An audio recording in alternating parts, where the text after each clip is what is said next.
വൈകാശീയം. രചന നിലാവിൻ്റെ കൂട്ടുകാരി. അവതരണം സാലിം കരുളായി. പിറ്റേന്ന് ബ്രേക്ക്ഫാസ്റ്റ് കഴിച്ച് ആദ്യം പോയത് ശ്രീനഗറിലേക്കായിരുന്നു. ആ ഹോട്ടലിൽ തന്നെയുള്ള റൂം പോയി തങ്ങൾ പോകുന്നത് വരെ ഗൈഡായി ഓരോ ഇടവും കാണിച്ചു തരാൻ കൂടെ കൂട്ടി. ശരിക്കും ശ്രീനഗർ മുഴുവൻ ചുറ്റിക്കാണാൻ 2 ദിവസം എടുത്തു. കുഞ്ഞിന് ഇഷ്ടപ്പെട്ട റൈഡിലൊക്കെ കയറിയും ഫോട്ടോയും വീഡിയോ ഒക്കെ എടുത്ത് സന്തോഷത്തോടെ തന്നെ പൂപ്പിയും തങ്ങളൊത്ത് സമയം ചെലവഴിച്ചു. അച്ഛേ, അമ്മേ, ഒന്ന് എണീക്ക്, ടൈമായി. കുഞ്ഞൻ്റെ ബഹളം കേട്ടാണ് ഉറക്കമെണീറ്റത്. ബെഡിലിരുന്ന് കണ്ണു തിരുമ്മി നോക്കുമ്പോൾ കാണുന്നത് റെഡിയായി നിൽക്കുന്ന കുഞ്ഞിനെയാണ്. പൂപ്പിയും ഒരു ജാക്കറ്റൊക്കെ ഇട്ട് റെഡിയാക്കി ഇരുത്തിയിട്ടുണ്ട്. അർദ്ധരാത്രികളുടെ ക്രൂയിസ് റൈഡ് കഴിഞ്ഞ് വന്ന് കിടക്കുമ്പോൾ സമയം ഒത്തിരിയായിരുന്നു. നിനക്ക് ഉറക്കമൊന്നുമില്ല കുഞ്ഞാ, വന്നിവിടെ കിടന്ന് ഉറങ്ങി കുറച്ച് നേരം. ചോ അമ്മേ, ഒന്ന് എണീക്ക്, ഇന്നലെ നമ്മൾ സ്നോ കാണാൻ പോകുന്നത്. കുറച്ച് കഴിഞ്ഞ് പോകാം. പറ്റില്ല, അമ്മ റെഡിയായി വാ. കുഞ്ഞൻ വിടാൻ ഉദ്ദേശമില്ലാതെ പറഞ്ഞു.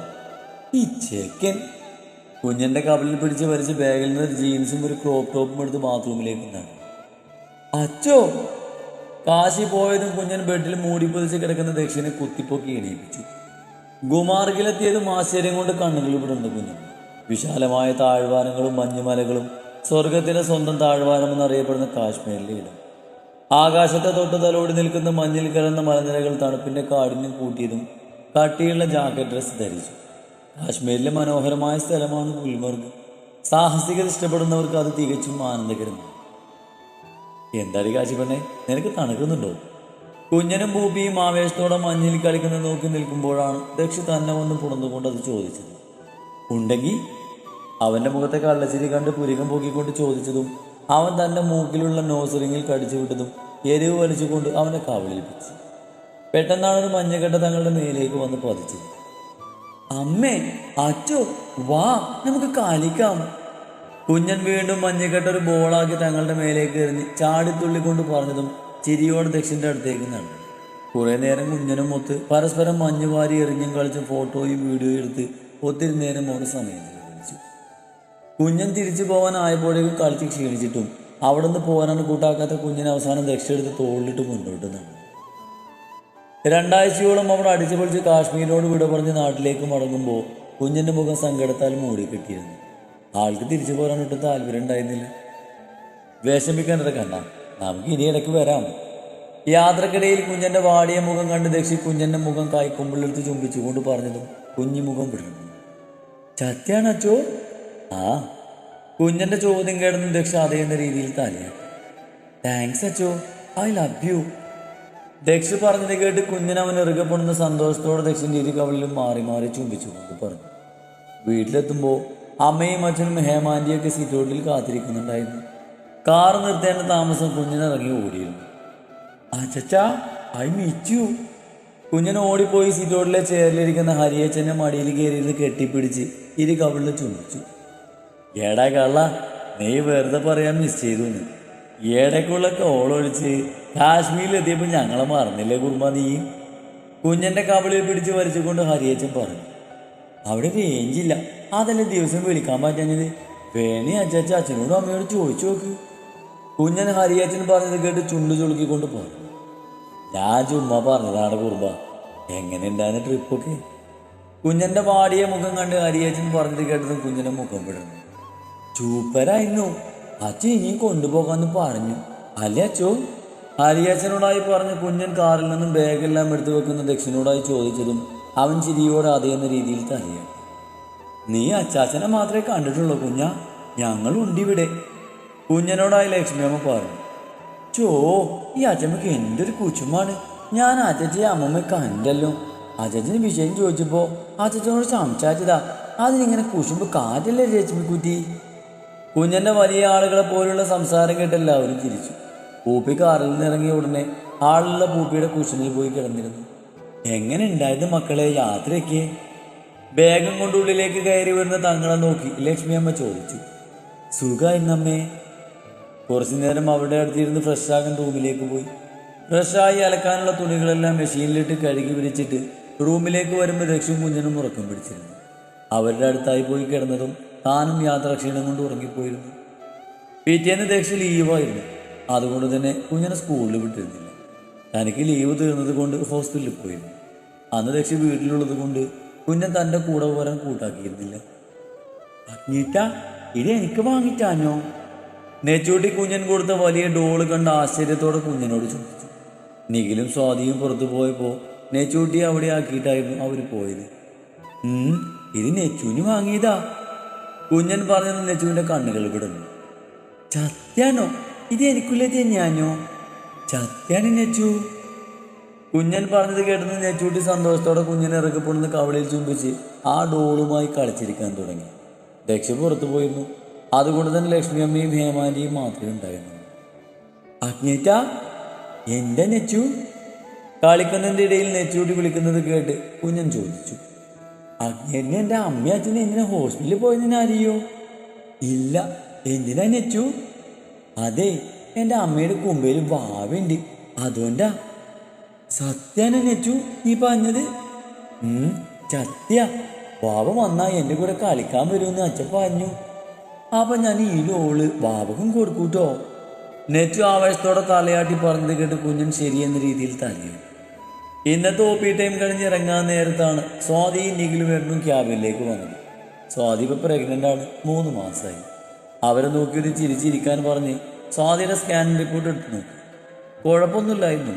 ചെക്കപ്പ് കഴിഞ്ഞതും അടുത്ത മാസം കൺസൾട്ടിങ്ങിൽ വരേണ്ട ഡേറ്റ് കൊടുത്ത് കുറച്ചു നേരം സംസാരിച്ചതിന് ശേഷം അവർ പോയതും താനും ഹോസ്പിറ്റലിൽ ഇറങ്ങി. ഹോസ്പിറ്റലിലേക്ക് ഇറങ്ങിയപ്പോൾ തന്നെ വരുമ്പോൾ ഡ്രീം കേക്ക് വാങ്ങി വരാൻ കുഞ്ഞിൻ്റെ വക ഓർഡർ ഉണ്ടായിരുന്നു. അതെങ്ങാനും വാങ്ങാതെ പോയാൽ ഉണ്ടാകുന്ന അവസ്ഥ അറിയാവുന്നത് കൊണ്ട് അടുത്തുള്ള സൂപ്പർ മാർക്കറ്റിൽ കയറി കുഞ്ഞിന് പറഞ്ഞതെല്ലാം വാങ്ങി വീട്ടിലേക്ക് തിരിച്ചു. കുഞ്ഞിനെവിടെ? വണ്ടിയുടെ സൗണ്ട് കേട്ടിട്ടും വരാത്ത കുഞ്ഞിനെ കണ്ട് സംശയത്തിൽ ഹാളിൽ TV കണ്ടിരിക്കുന്ന അമ്മയോടും ആൻറ്റിയോടും നോക്കി ചോദിച്ചു. എൻ്റെ മോളെ, എന്താണെന്നറിയില്ല, നിഖിൽ വന്ന് നെച്ചുവിനെ കൊണ്ടുപോയതിന് ശേഷം ആ കുറുമ്പ് ദേശത്തിലൂടെ ഉള്ളതെല്ലാം എറിഞ്ഞു ഉടച്ച് മുകളിലേക്ക് കയറിപ്പോയിട്ടുണ്ട്. കുറച്ച് മുമ്പ് വരെ എന്തൊക്കെയോ എടുത്ത് എറിയുന്ന ഒച്ച കേട്ടു. കാല് വയ്യാത്തോണ്ട് ഞങ്ങൾ പോയി നോക്കാൻ പറ്റിയില്ല. അച്ചു ആണെങ്കിൽ ഇതുവരെ വന്നിട്ടുമില്ല. കുഞ്ഞിനോട് കാര്യം ചോദിച്ചെങ്കിലും അച്ഛനും അമ്മയും ചീറ്റ് ചെയ്തെന്ന് മാത്രം പറഞ്ഞു.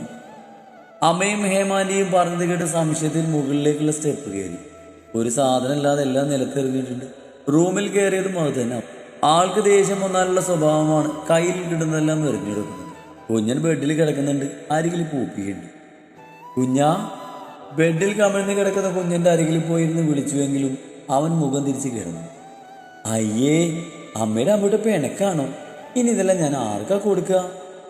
താൻ പറഞ്ഞത് കേട്ടിട്ടും ഒരു കുലുക്കമില്ലാതെ കിടക്കുന്ന കുഞ്ഞനെ പൊക്കിയെടുത്ത് മടിയിലെത്തി. എന്തിനാ കുഞ്ഞ കരഞ്ഞേ? വീണോ നീ? കുഞ്ഞൻ്റെ കരഞ്ഞു വീഴ്ത്ത മുഖം കണ്ട് ആദിയോട് ചോദിച്ചു. അമ്മ എന്നൊരു മിണ്ടണ്ട, അമ്മ അച്ഛനെ ചീറ്റ് ചെയ്തില്ലേ? എൻ്റെ പൊന്നെ ഞങ്ങൾ ചീറ്റ് ചെയ്യോ? എന്നോട് പറഞ്ഞില്ലേ ഞാൻ കുഞ്ഞാണ്, അതുകൊണ്ട് പാവ വരാത്തേന്ന് നെച്ചു. അവൾ എന്നെയൊക്കെ ചെറുതല്ലേ, എന്നിട്ട് സ്വാധീനിക്ക് പാവ വരാനായല്ലോ. കുഞ്ഞൻ പറഞ്ഞത് കേട്ട് എന്ത് പറയണമെന്ന് അറിയാതെ ഇരുന്നു പോയി. അത് പിന്നെ കുഞ്ഞാ, അമ്മ ഒന്നും പറയണ്ട, എന്നെ ചീറ്റ് ചെയ്തില്ലേ? എല്ലാവർക്കും പാവയുണ്ട്, എനിക്ക് മാത്രമേ ഇല്ല. കുഞ്ഞാ, അമ്മ പറയുന്നൊന്ന് കേൾക്കടാ. വേണ്ട, ഞാൻ പെനക്കാന്. അമ്മയുടെ പൊന്നല്ലേടാ, അമ്മ പറഞ്ഞിട്ടില്ലേ വാവകൾ ഗോഡ് തരുന്നതാന്ന്. അതുകൊണ്ട് അമ്മയുടെ പൊന്ന് ഗോഡിനോട് പ്രാർത്ഥിക്ക്, കുഞ്ഞിന് വാവ വേണമെന്ന്. അപ്പോൾ ഗോഡ് വാവയെ തരും. കുഞ്ഞൻ്റെ മുഖത്തെ കണ്ണീർ തുടച്ചു കൊടുത്തുകൊണ്ട് പറഞ്ഞു. ഉറപ്പാനോ? ഇനിയും പറ്റിക്കോ? ഇല്ലട കുറുമ്പ, എൻ്റെ കുഞ്ഞിനെ ഞങ്ങൾ പറ്റിക്കോ? ദേ അമ്പൂട്ടം പറഞ്ഞ് അമ്മ വാങ്ങിക്കൊണ്ട് വന്നിട്ടുണ്ട്, പോയി എല്ലാവർക്കും കൊടുത്ത് കുഞ്ഞിനും കഴിച്ചോ. ടേബിളിലുള്ള പൊതിയെടുത്ത് കുഞ്ഞൻ്റെ കയ്യിൽ കൊടുത്ത് ആ കവളിൽ ചുംബിച്ചു കൊണ്ട് പറഞ്ഞതും തിരിച്ച് തൻ്റെ കവളിലും ചുംബിച്ച് കുഞ്ഞൻ താഴേക്ക് ഓടിയതും പിന്നാലെ പൂപ്പിയും പോയിരുന്നു. കുഞ്ഞിന് പോയ വഴിയെ നോക്കി നീന്തി ശ്വാസം വലിച്ചു വിട്ട് റൂമും ഹാളും എല്ലാം ക്ലീനാക്കി ഡ്രസ്സും എടുത്ത് ബാത്റൂമിലേക്ക് പോയി. ദിവസങ്ങളും മാസങ്ങളും വീണ്ടും കഴിഞ്ഞു പോയി. പിന്നീട് കുഞ്ഞൻ വാവയെക്കുറിച്ചൊന്നും പറഞ്ഞിട്ടില്ല. അതൊരു തരത്തിൽ ആശ്വാസമായി. അതിൻ്റെ ഇടയിൽ സ്വാതി ഒരു ആൺകുഞ്ഞിന് ജന്മം നൽകിയതും അവർ നാട്ടിലേക്ക് ട്രാൻസ്ഫർ വാങ്ങിപ്പോയതും നെച്ചൂട്ടി പോയതിൽ കുഞ്ഞിന് വിഷമമുണ്ടെങ്കിലും ദിവസവും വിളിക്കുന്നത് കൊണ്ട് ഇപ്പോൾ വലിയ കുഴപ്പമൊന്നുമില്ല. നേരിയതും മുണ്ടുമെടുത്ത് മിറന്ന മുന്നിൽ നിന്നും മൂടിക്കെട്ടി ബെഡിൽ പുതച്ചു കൂടി കിടക്കുന്ന അച്ഛനെയും മോനെയും നോക്കി. കമണ്ട് കിടക്കുന്ന ദക്ഷിൻ്റെ മേൽ കയറി കിടന്ന് അവനെ ചുറ്റിപ്പിടിച്ച് നല്ല ഉറക്കത്തിലാണ് കുഞ്ഞിന്. ദേഷ്, കുഞ്ഞാ, എണീറ്റേ എണീറ്റേ ദേഷ്. ദക്ഷിനെ കുലുക്കി വിളിച്ചതും അവൻ തൻ്റെ കയ്യിൽ പിടിച്ച് വലിച്ച് തന്നെ ബെഡിലേക്ക് ഇട്ട് ചുറ്റിപ്പിടിച്ച് കിടന്നതും അവൻ്റെ കയ്യിൽ കിടന്ന് കുതിരി. ദക്ഷ്, കളിക്കാതെ എണീറ്റേ, കുഞ്ഞിന് എണീക്ക്, ക്ഷേത്രത്തിൽ പോണ്ടേ. തൻ്റെ കഴുത്തിൽ പൂട്ടിയ ദക്ഷൻ്റെ മുഖം എടുത്ത് മാറ്റാൻ ശ്രമിച്ചുകൊണ്ട് പറഞ്ഞു. ദക്ഷ് കഴുത്തിൽ മീശയിട്ട് ഉരച്ചതും പിടഞ്ഞുകൊണ്ട് അവൻ്റെ മുഖം പിടിച്ചു വെച്ചു. അപ്പോഴേക്ക് കുഞ്ഞൻ കണ്ണും തിരുമ്പി ദക്ഷൻ്റെ പുറത്ത് നിന്നിറങ്ങി ബെഡിലിരുന്നതും വേഗം അവൻ്റെ കൈക്കുള്ളിൽ നിന്നും പിടഞ്ഞെഴുന്നേറ്റു. അമ്മേ. ഉറക്കം മുഴുവനാകാത്തത് കൊണ്ട് തന്നെ കുഞ്ഞൻ തന്നെ ചുറ്റിപ്പിടിച്ച് നെഞ്ചിലേക്ക് മുഖം പോറ്റി കിടന്നു. കുഞ്ഞാ എണീറ്റേ, എന്നിട്ട് പോയി ഫ്രഷ് ആക്, നമുക്ക് ക്ഷേത്രത്തിൽ പോകണ്ടേ. ഒരുവിധം കുഞ്ഞിനെ അടത്തി മാറ്റി ദക്ഷിണെ കൂടി കുത്തിപ്പൊക്കി എണീപ്പിച്ച് രണ്ടുപേരെയും ഫ്രഷ് ആകാൻ ബാത്റൂമിലേക്ക് പറഞ്ഞു വിട്ട് ബാക്കി ഒരുക്കവും തീർത്ത് കുഞ്ഞിനും ദക്ഷിണുള്ള ഡ്രസ്സ് ബെഡിലെടുത്ത് വെച്ചു. ഇന്ന് ഞായറാഴ്ചയാണ്, പോരാതിന് കുഞ്ഞിൻ്റെ പിറന്നാൾ. അതുകൊണ്ട് ക്ഷേത്രത്തിൽ പോകാൻ ഇറങ്ങിയതാണ്. പിറന്നാളെന്ന കാര്യം കുഞ്ഞിനെ അറിയില്ല. ആൾക്ക് സർപ്രൈസായി വെച്ചേക്കാണ്. ദക്ഷൻ കുഞ്ഞിനും ഫ്രഷായി റെഡിയായി വന്നത് ക്ഷേത്രത്തിലേക്ക് ഇറങ്ങി. ക്ഷേത്രം അടുത്തായതുകൊണ്ട് ബുള്ളറ്റിലായിരുന്നു പോയത്. കുഞ്ഞൻ ഫ്രണ്ടിലിരുന്ന് എന്തൊക്കെയോ ദക്ഷിണോട് വാതോരാതെ പറയുന്നുണ്ട്. അതിനൊത്ത് എന്തൊക്കെയോ ദക്ഷൻ കുഞ്ഞിനോട് പറയുന്നുണ്ട്. ക്ഷേത്രത്തിലെത്തിയതും എല്ലാവരുടെ പേരിലും വഴിപാട് കഴിപ്പിച്ച് തൊഴുതിറങ്ങി പ്രസാദം ദക്ഷിണും കുഞ്ഞിനും തൊട്ടുകൊടുത്തു. അപ്പോഴേക്കും ഇരച്ചീതിൽ നിന്നും ഇതിരി ചന്ദനം വിരയിൽ തൊട്ടെടുത്തു. ദക്ഷൻ തന്റെ നെറ്റിയിൽ തൊട്ട് തന്ന് തന്നെയും കുഞ്ഞിനെയും ചേർത്ത് പിടിച്ച് നടന്നു. ദക്ഷിൻ്റെയും കുഞ്ഞിൻ്റെയും കൂടെ നടക്കുന്നതിനിടയിൽ ആൾത്തറയിലിരിക്കുന്ന താടിയും മുടിയും നീട്ടി വളർത്തിയ രൂപത്തിലേക്ക് കണ്ണുകളുടക്കി. ഹർഷേട്ടൻ ശരിക്കും ആ കോലം കണ്ട് ഞെട്ടിപ്പോയിരുന്നു. കണ്ടാലൊരു ഭ്രാന്ത കോലമായിട്ടുണ്ട്. പക്ഷേ ഒരിക്കലും സഹതാപം തോന്നിയില്ല. കാരണം ദയ പോലും അർഹിക്കാത്ത കാര്യങ്ങളാണല്ലോ അയാൾ തന്നോട് ചെയ്തത്. തന്നെ നോക്കിയിരിക്കുന്ന ഹർഷേട്ടനെ നോക്കി ദക്ഷിണ നെഞ്ചോട് ചേർന്ന് കുഞ്ഞിൻ്റെ കൈയും പിടിച്ച് മുന്നോട്ട് നടന്നു. Happy birthday Ambadi. വീട്ടിലെ ഹാളിലെത്തിയതും പാർട്ടി പേപ്പർ പൊട്ടിയതോടൊപ്പം എല്ലാവരും ഉറക്കെ കുഞ്ഞിനെ വിഷ് ചെയ്തതും കുഞ്ഞൻ ശരിക്കും അന്തിച്ചു പോയിരുന്നു. പാച്ചുവും നന്ദുവും അജുവേട്ടനും അമ്മവും അച്ചൂട്ടനും വിച്ചുവും തൻ്റെ അച്ഛനും അമ്മയും അങ്ങനെ എല്ലാവരും ഉണ്ടായിരുന്നു. ഹാളിലെ ഡെക്കറേഷനും വലിയ കേക്കും എല്ലാവരെയും ഒക്കെ കണ്ടതും സന്തോഷം കൊണ്ട് കുഞ്ഞിൻ്റെ മുഖം വിടർന്നു. വന്ന് കേക്ക് കടിച്ചേ കുഞ്ഞാ. പാച്ചു കിംഫി എടുത്ത് കുഞ്ഞിൻ്റെ കയ്യിൽ കൊടുത്തതും ആള് വിടർന്ന മുഖത്തോടെ പാച്ചുവിൻ്റെ കയ്യിൽ നിന്നും കിംഫി വാങ്ങി കേക്ക് കട്ട് ചെയ്ത് ഒരു പീസ് എടുത്ത് എല്ലാവർക്കും കൊടുത്തു. Happy birthday my boy. Dakshi കുഞ്ഞിനെ കെട്ടിപ്പിടിച്ച് കവളിൽ ചുംബിച്ചുകൊണ്ട് പറഞ്ഞു. എന്നിട്ട് കുഞ്ഞിനെയും കൊണ്ട് ഹാളിലെ ഒരു സൈഡിൽ പോയി സെറ്റിയുടെ അടുത്തുള്ള കാർഡ്ബോർഡ് ബോക്സ് എടുത്ത് കുഞ്ഞിൻ്റെ കയ്യിൽ വെച്ചു കൊടുത്തു.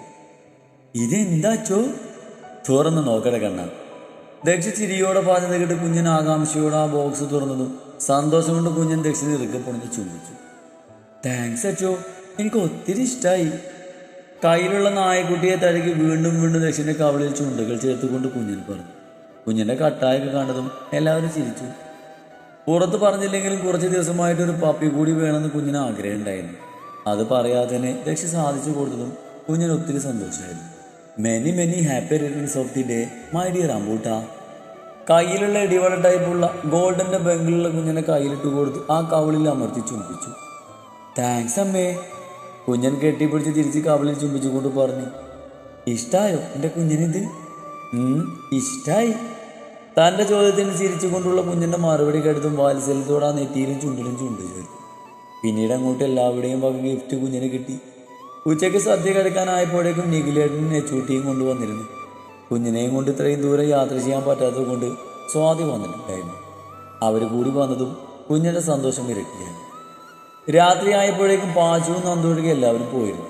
അജുവേട്ടനും അമ്മനും ഇവിടെ നിൽക്കാൻ താല്പര്യമുണ്ടെങ്കിലും അജുവേട്ടൻ നാളെ ഒരു ഓഫീസിലെ ഒരു ന്യൂ പ്രോജക്റ്റ് സബ്മിറ്റ് ചെയ്യാനുള്ളത് കൊണ്ട് അതിൻ്റെ ബാക്കി കാര്യങ്ങൾ കൂടി റെഡിയാക്കാനുള്ളത് കൊണ്ട് ഭക്ഷണം കഴിച്ച് കുറച്ച് കഴിഞ്ഞ് അവർ പോയിരുന്നു. പാച്ചുവും നന്ദുവും ഇനി നാട്ടിൽ തന്നെ നിൽക്കാനുള്ള പ്ലാനിലാണ്. പാച്ചുവിൻ്റെ അച്ഛൻ്റെ തറവാട് വീടിനടുത്തായി തന്നെ അവർ പുതിയൊരു വീടെടുക്കുന്നുണ്ട്. കുഞ്ഞാ മതി, അതിന് ഇനിയെങ്കിലും താഴെ വെക്ക്. പാച്ചുവിൻ്റെ കൂടെ ഇരുന്ന് TV കാണുകയാണ് കുഞ്ഞൻ. കയ്യിൽ ദക്ഷി പുതുതായി വാങ്ങിക്കൊടുത്ത പപ്പി കയ്യിലുണ്ട്. അതിനപ്പോൾ തന്നെ കുഞ്ഞൻ മാക്സ് എന്ന് പേരിട്ടിട്ടുണ്ട്. കുഞ്ഞിൻ്റെ മടിയിൽ തലവെച്ച് പൂപ്പിയും കിടപ്പുണ്ട്. താഴെ വെച്ച് ഇത് കാര്യം ചെയ്തേച്ചാ മാക്സ് പാവല്ലേ. മാക്സിനെ തൊട്ടൊഴിഞ്ഞ് ചുണ്ടു ചുളുക്കിക്കൊണ്ട് കുഞ്ഞൻ പറഞ്ഞു. വളർന്നു വന്നപ്പോൾ കുഞ്ഞൻ പാച്ചുവിനെ പാച്ചു വിളി മാറ്റി ചെറിയ ചെന്ന് വിളിക്കാൻ തുടങ്ങി. കുഞ്ഞൻ പറഞ്ഞത് കേട്ട് പാച്ചു പിന്നെ ഒന്നും പറയാതെ മൂളി വീണ്ടും കുഞ്ഞനോടൊപ്പം TV കണ്ടിരുന്നു. അമ്പൂട്ടാ മതി TV കണ്ടത്, കിടക്കണ്ടേ? നോ, കുറച്ച് നേരം കൂടി കഴിയട്ടമ്മേ, കുഞ്ഞൻ മടിച്ചുകൊണ്ട് പറഞ്ഞു. അമ്പൂട്ടാ വിളിക്കേണ്ട താമസം ആദ്യം ഒന്ന് മടിച്ചെങ്കിലും കുഞ്ഞൻ പാച്ചുവിനോട് ഗുഡ്നൈറ്റും പറഞ്ഞ് മാക്സിനെ പൂപ്പിയുടെ കൂടെ കിടത്തി കുഞ്ഞൻ തൻ്റെ അടുത്തേക്ക് ഓടി വന്നതും കുഞ്ഞൻ്റെ കൈയും പിടിച്ച് മുകളിലേക്ക് കയറി. റൂമിലെത്തുമ്പോൾ ദക്ഷി ബാൽക്കണിയിൽ ലാപ്പും കൊണ്ടിരിക്കുകയായിരുന്നു. ബെഡിൽ വലിച്ചു വാരിയിട്ട സാധനങ്ങൾ കണ്ട് കുഞ്ഞനെ കൂർപ്പിച്ച് നോക്കിയതും കുഞ്ഞൻ തന്നെ നോക്കി കള്ളച്ചിരി ചിരിച്ച് ദക്ഷിന്റെ അടുത്തേക്ക് ഓടി. ബെഡിൽ കുഞ്ഞൻ നിരത്തിയിട്ടതൊക്കെ എടുത്തു വെച്ച് ബെഡ് കുടഞ്ഞു വിളിച്ചു. ബെഡ് വിരിച്ചു കഴിഞ്ഞ് ഡ്രസ്സ് എടുത്ത് ഫ്രഷ് ആക്കാൻ കയറി. ഡ്രസ്സ് എടുക്കുമ്പോഴാണ് ദക്ഷൻ കുഞ്ഞൻ റൂമിലേക്ക് വന്നത്. അല്ല, ഇതെന്തിനാ? ഷെൽഫിൽ നിന്ന് രണ്ടുപേരുടെയും പുതിയ ഡ്രസ്സ് എടുത്ത് ബെഡിലേക്ക് ഇട്ടത് കണ്ട് സംശയത്തോടെ ദക്ഷിനോട് ചോദിച്ചു. പുറത്തു പോവാമേ, ദക്ഷിന്റെ കയ്യിൽ തൂങ്ങിക്കൊണ്ട് കുഞ്ഞൻ തന്നോടായി പറഞ്ഞു. അയ്യടാ, നാളെ സ്കൂളുണ്ട്. ചോ, ഈ അമ്മ ചൊരുങ്ങി. ഞാൻ നാളെ സ്കൂളിൽ പോക്കോലാം, വാ അമ്മേ. ദക്ഷിന്റെ കൈ വിട്ട് കുഞ്ഞൻ തന്നെ ചുറ്റിപ്പിടിച്ചത് കൊണ്ട് പറഞ്ഞതും പിന്നെ എതിരൊന്നും പറയാൻ നിൽക്കാതെ റെഡിയായി ഇറങ്ങുമ്പോൾ പാച്ചു എന്നൊന്നും ഹാളിലിരിക്കുന്നുണ്ടായിരുന്നു. അവരോട് പോരുന്നുണ്ടോ എന്ന് ചോദിച്ചെങ്കിലും അവരില്ലെന്ന് പറഞ്ഞ് ഒഴിഞ്ഞു മാറിയതും അവരോട് യാത്ര പറഞ്ഞു.